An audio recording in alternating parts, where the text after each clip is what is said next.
सोमवार की शाम 4:30 बजे तक उपराष्ट्रपति जगदीप धनखड़ साहब राज्यसभा की कार्रवाई चला रहे थे। चेहरे पर उनके मुस्कान थी, अंदाज में वो आत्मविश्वास दिख रहा था और फिर 5 घंटे के बाद उन्होंने अपने पद से इस्तीफा दे दिया। वजह बताई गई कि उनकी तबीयत खराब थी, लेकिन सवाल यह उठता है कि क्या यह इस्तीफा सचमुच डॉक्टरों की सलाह पर दिया गया या फिर सत्ता में बैठे हुए किसी बड़े डॉक्टर का आदेश था जिसके बाद उन्होंने इस्तीफा दे दिया।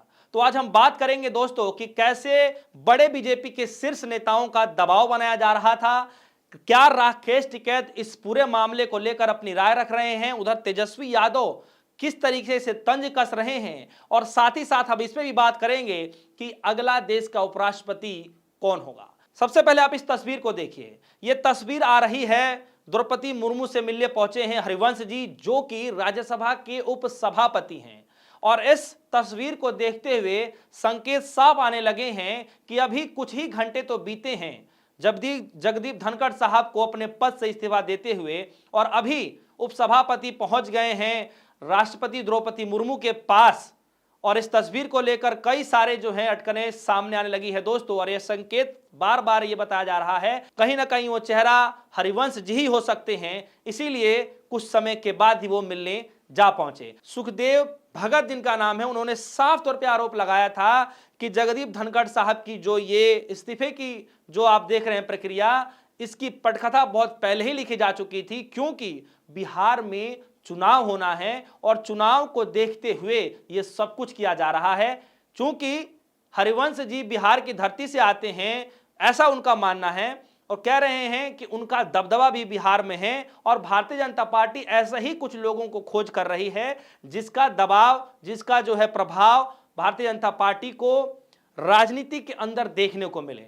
और इसीलिए आप देखेंगे दोस्तों कि अभी ये अटकलें चल ही रही थी कि ये तस्वीर सामने आ गई जिसमें हरिवंश जी जाते हैं, राष्ट्रपति द्रौपदी मुर्मू से मुलाकात कर रहे हैं, और इस तस्वीरों के आने के बाद लगातार राजनीतिक गलियारों में अटकलों का दौर शुरू हो चुका है कि अगले उपराष्ट्रपति हरिवंश जी हो सकते हैं। वो बात अलग है कि राजनीतिक गलियारों में खबर यह भी चल रही है कि नीतीश कुमार को भी दिल्ली भेज दिया जाएगा, उनको उपराष्ट्रपति पद पर जो है बैठा दिया जाएगा, उनको यह पद दे दिया जाएगा, और उसके बाद उनका राजनीतिक करियर शायद खत्म भी किया जा सकता है। इस तरीके से लोग अपनी अपनी राय रख रहे हैं। खैर छोड़िए, सबसे पहले एक खबर मैं आपको बताने जा रहा हूं दोस्तों, जिस पर पिछले 36 घंटों से ये खबरें चल रही हैं कि आखिर जगदीप धनखड़ साहब ने इस्तीफा क्यों दिया।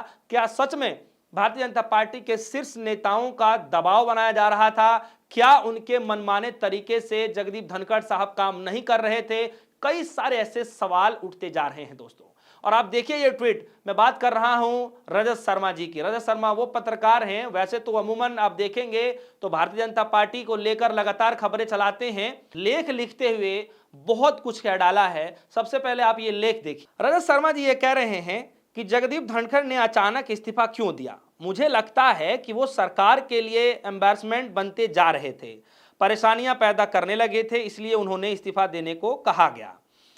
मैं आपको अंदर की बात बताता हूं कि टकराव कैसे शुरू हुआ, कहां तक गया, ये सब समझाता हूं। पहली बात, जगदीप धनखड़ जब से राज्यसभा में चेयरमैन बने, उन्होंने इंप्रेशन दिया कि वो सरकार के शीर्ष नेताओं के बहुत करीब हैं, जो भी करते हैं वो उन्हीं के कहने पर करते हैं। याद होगा संसद के परिसर में वाइस प्रेसिडेंट के झुके झुके व्यवहार की मिमिक्री भी बन गई थी, जिसका वीडियो राहुल गांधी ने बनाया था, उसी की वजह से कि चेयरमैन के तौर पर धनखड़ साहब विरोधी दलों के नेताओं से लगातार टकराते थे। विरोधी दलों के नेता कन्विंस हो गए थे कि धनखड़ साहब सरकार के इशारे पर उन्हें बोलने नहीं देते हैं और बार बार उनका अपमान करते हैं। इसी कारण सरकार और विरोधी दलों के बीच टकराव बढ़ता जा रहा था। ये रजत शर्मा जी कह रहे हैं कि किस तरीके से ये जो उनका रवैया रहा जगदीप धनखड़ साहब का, जिस तरीके से वो झुके झुके नजर आ रहे थे, और साफ तौर पर हमने देखा कि कैसे राहुल गांधी जी ने भरी सदन के अंदर में जो बार बार कहते थे वो तस्वीरें, और उसके बाद जो है जब भी प्रधानमंत्री मोदी से वो मुलाकात करते थे तब भी वो हाथ जोड़ते हुए नजर आते थे। तो रजत शर्मा जी बार बार ये उसी बात को दोहरा रहे हैं कि उससे यह स्पष्ट हो रहा था कि कहीं ना कहीं उनका जो कनेक्शन है, उनका जो लगाव है, जो भारतीय जनता पार्टी के जो शीर्ष नेता हैं, प्रधानमंत्री मोदी जी हों, अमित शाह जी हों, काफ़ी लगाव जो देखने को मिल रहा था। लेकिन जब विपक्षी नेताओं ने उनको घेरना शुरू किया था धनखड़ साहब को, तो वो काफी ज्यादा उनके विरोध में बोला करते थे, कड़ा रुख अपनाते थे, जिसकी वजह से यह अंदेशा होता था कि ये सब कुछ जो जगदीप धनखड़ साहब कर रहे हैं, ये सब कुछ बीजेपी के द्वारा बनाए गए स्क्रिप्ट पर चल रहे हैं, यानी जो बीजेपी के आला कमान से आदेश आता है उसी पर वो काम कर रहे हैं, ये मतलब मैसेज आता था। आगे सुनिए और वो क्या कह रहे हैं। कुछ महीने पहले धनखड़ साहब ने जुडिशरी पर उन्होंने डायरेक्ट अटैक किया था, सुप्रीम कोर्ट पर हमला किया था, पार्लियामेंट और सुप्रीमेसी की बात की थी। जज को भी ये लगने लगा था कि वाइस प्रेसिडेंट साहब ये काम सरकार के इशारे पर कर रहे हैं, वो भी सरकार के करीब हैं। जुडिशरी और सरकार के बीच टकराव जैसी स्थिति पैदा हो गई, इसीलिए जो है एक वजह ये भी मानी जा रही है। हाँ दोस्तों, ये बिल्कुल साफ है, स्पष्ट है कि किस तरीके से जगदीप धनखड़ साहब ने उभरे मंच से कहा था कि जो है सुप्रीम अपने आप को ज़्यादा सुप्रीम ना माने। बहुत सारी चीज़ें कही गई थी और उसमें जो है मामला कोर्ट में भी गया था, बहुत सारी चीज़ों पे चर्चाएं भी हुई थी। और हम देख रहे हैं कि महाभियोग लाने की भी बातचीत चल रही थी, किस तरीके से जो इलाहाबाद हाई कोर्ट के जज साहब थे, उसके बाद जो है जिनके घर केस कांड हुआ था दिल्ली में, उनको लेकर के भी तो कड़ा रुख जो है बार बार वो अपना रहे थे। तो एक वजह यह भी बताई जा रही है कि शीर्ष नेताओं को कहीं ना कहीं ये बात चुभती हुई नजर आ रही थी। और दोस्तों, मामला यही नहीं रुकता है। भारतीय किसान यूनियन के जो राकेश टिकैत हैं, उन्होंने साफ तौर पे क्या कहा है, आप देखिए। राकेश टिकैत ये कह रहे हैं कि जगदीप धनखड़ साहब जो उपराष्ट्रपति हैं, उन्होंने इस्तीफा नहीं दिया, बल्कि पूंजीपतियों की सरकार ने इस्तीफा उनसे दिलवाया है। धनखड़ हमेशा गांव, गरीब और किसान की बात करते थे। अब की बार बिहार से किसी व्यक्ति का इसी तरह से हश्र होने का अनुमान है, ये राकेश टिकैत कह रहे हैं। और ये बयान लगातार रुक नहीं रहे दोस्तों, तमाम विपक्षी पार्टियां या फिर जो भी लोग हों, लगातार इस तरीके के बयान देते जा रहे हैं। और आप देखिए, हाल ही में विधानसभा का चुनाव होना है बिहार के अंदर में, और तेजस्वी यादव क्या कह रहे हैं। तेजस्वी यादव ये कह रहे हैं कि स्वास्थ्य खराब हो तो स्वास्थ्य खराब तो नीतीश कुमार का भी है। तेजस्वी यादव कह रहे हैं कि कहीं चुनाव के बाद जगदीप धनखड़ जैसा हाल नीतीश कुमार का ना हो जाए।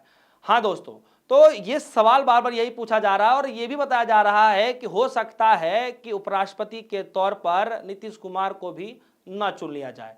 एक और पत्रकार हैं जो भारतीय जनता पार्टी से काफी करीबी ताल्लुक रखते हैं, देखिए वो क्या कह रहे हैं। नवनीत मिश्रा जी हैं, वो कह रहे हैं कि सूत्रों के मुताबिक सरकार की रणनीति के विपरीत निर्णय लेने लगे थे धनखड़। पहले भी कई मामले थे, लेकिन कल की घटना ट्रिगर पॉइंट बन गई।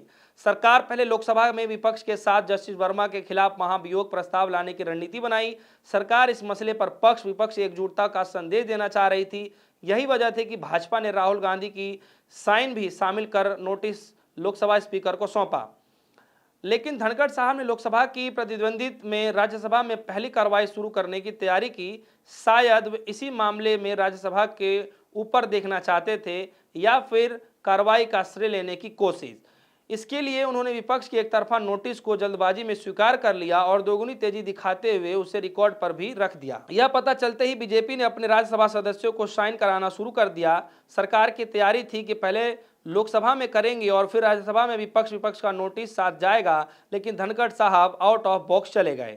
धनखड़ साहब ने सरकार के भरोसे के लिए बगैर सदन में बोल दिया कि किस सदन में नोटिस पहले आया वह देखा जाएगा। अगर दोनों में साथ आया है तो फिर नियमों के मुताबिक आगे बढ़ेंगे। इससे संकेत किया गया कि वो अनावश्यक मामलों में उलझा रहे हैं। सरकार और न्यायपालिका का रिश्ता संवेदनशील होता है। संवैधानिक पद पर बैठे व्यक्ति को निजी हैसियत से कोई बयान नहीं देना चाहिए।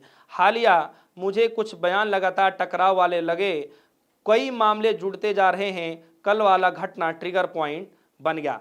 जी हाँ दोस्तों, और ये सब जो बातें मैं आपको बता रहा हूं, मैंने पहले ही आपको स्पष्ट किया कि मीडिया में भी कई सारी कैटेगरी होती है। कौन बीजेपी को कवर कर रहा है, कौन जो है न्यूट्रल है जो दोनों पक्षों को कवर कर रहा है, कौन जो है सिर्फ कांग्रेस की खबरें दिखा रहा है।